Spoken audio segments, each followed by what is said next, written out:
Hi, welcome to More to Explore. Today we're going to be celebrating Pie Day with a pie skyline. So what you're going to need today is your piece of construction paper, which you'll notice I've already painted on mine, but yours will be blank.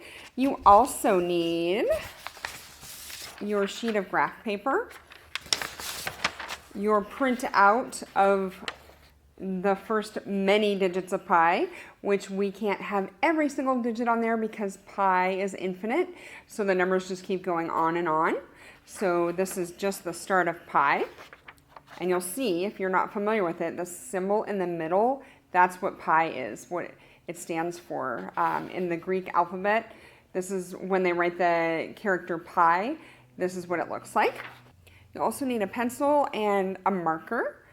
And then depending on how you want to decorate the background of your skyline, you can use paint, you can use crayons, markers, whatever you would like. I'm giving you blue paper. If you want to keep it a daytime scene, that's totally cool too. It's up to you. But this is what you're going to need for our project. All right, so for our skyline, we're going to take the first few numbers of pi and we're going to make those into the skyline. So what we're going to do for each number, we are going to count that many squares on our grid paper.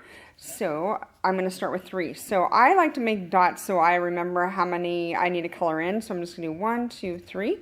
And then there's a dot, and then which I can put or not, and then 1, and then 4, and you'll see that I keep going with the different numbers, and I'm just reminding myself, 1, 2, 3, 4, 5, 6, 7, 8, 9, I'm reminding myself of how much I need to color in, okay? So I'm going to keep going until I run out of graph paper. And if you have more graph paper, you can put your papers together. You can tape them together and make a super long skyline if you'd like. But what you're going to do, you're going to graph out the numbers, and then I'm going to take my pen, and I'm using a Sharpie, so I'm going to put something underneath it because I don't want it to go on my table. So I'm going to draw the outline of my skyline, my buildings, by just going around the numbers or the squares that I'm going to fill in. Okay, so I've got that for my skyline, and then I just need to color them in. And here's another reason why I like having the paper underneath, is because then I can just color and go off my paper if I want to, without making a mess all over the table, which I have done before. And so I know your family would appreciate it if you did not do that, so try not to do that. All right, so once I color in my skyline, and you will have a longer skyline than this one because there's more room on the graph paper to fill in more squares, what I'm going to do is cut it out. So, but before I do that, I wanted to show you some other examples in case you don't want to do this exact skyline. What I did was, instead of, I was like, well, what would happen if I made my skyline even taller, my buildings taller? Oops, gotta move this way. And so instead of doing the numbers that are right on pi, what I did was I multiplied by 2. So instead of 3, I did 6. I colored in 6 squares. Instead of 1, I colored in 2. Same, I kept doing, I just multiplied. I practiced my multiplication and multiplied each number by 2 to make my buildings taller. Then I was thinking, what if I wanted my buildings to be fatter? And so I realized the way to do that would be to color in the boxes of each number twice. So I did 3, 3, 1, 1, 4, 4, 1, 1, 5, 5, and kept doing that so my buildings were even fatter. So you decide how you would like to do it, but once you have your skyline colored, you're just going to take your scissors and cut out your skyline. So what I found when I was doing this the first time, because I'm I like to try these on my own before I show you how to do them. I cut out my skyline and I glued it on my paper before I painted my paper, and that actually didn't work the best because I ended up coloring on top of this marker, so it wasn't showing up as well. So I just went back over it again with Sharpie to make it darker. But I think the easier thing would be if you color or paint your skyline first with whatever you would like in the background, and then paste your buildings on top. That way they show up. Okay, so essentially you're just cutting it out. You just cut out your skyline. Obviously you would not have any of this white because you would keep cutting. But what I did was paint my night skyline, and I used white paint for little stars, and I made a moon, and then I pasted my skyline on top, and then I've got my pie skyline.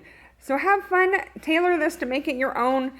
Choose how you like your background to look. Maybe you want it to be a daytime scene with trees or birds or something going on in the background. Maybe you want to put little yellow windows in each of your building. It's totally up to you.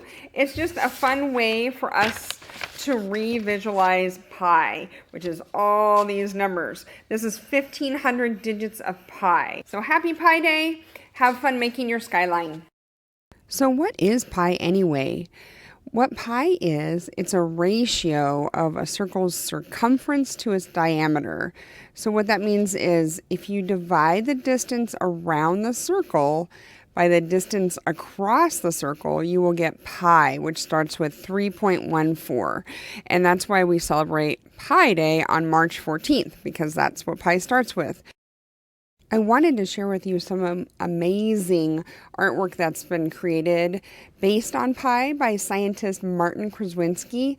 And this first one is showing the digits of pi with different colors. So they've been made into dots. But then he went further and he took the numbers of pi and he created chords, which is a chord is a line connecting each number to the next one. He ended up with this beautiful visualization of pi. I found these pictures in an article by the Washington Post called 10 Stunning Images Show the Beauty Hidden in Pi. So take a look if you have a chance.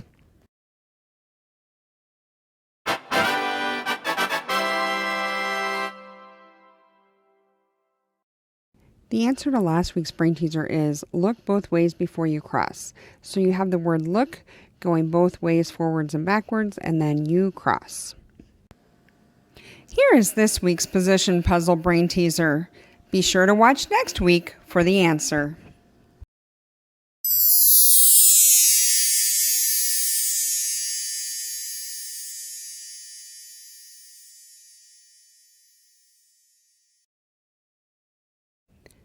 Sal and Gabi Break the Universe by Carlos Hernandez is a Rick Riordan Presents book.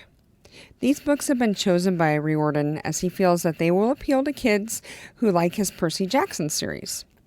Sal Vidone is a 13-year-old new student at Coleco Academy.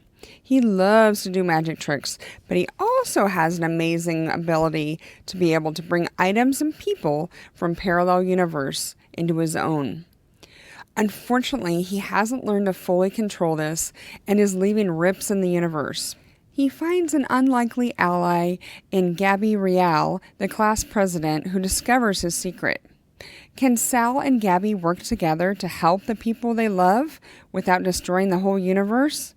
Find out in Sal and Gabi Break the Universe, Book 1 of a new series by Carlos Hernandez. This month we're celebrating Pi Day and math, so I chose a book called Tiger Math, Learning to Graph from a Baby Tiger. It's a nonfiction book about a tiger cub named TJ. The book shows photos of TJ growing up and gives information about Siberian tigers. One of the cool things about this book is there are graphs based on the facts about TJ. It's a fun way to learn how to graph, discover information about tigers, and read fun stories about TJ the tiger cub.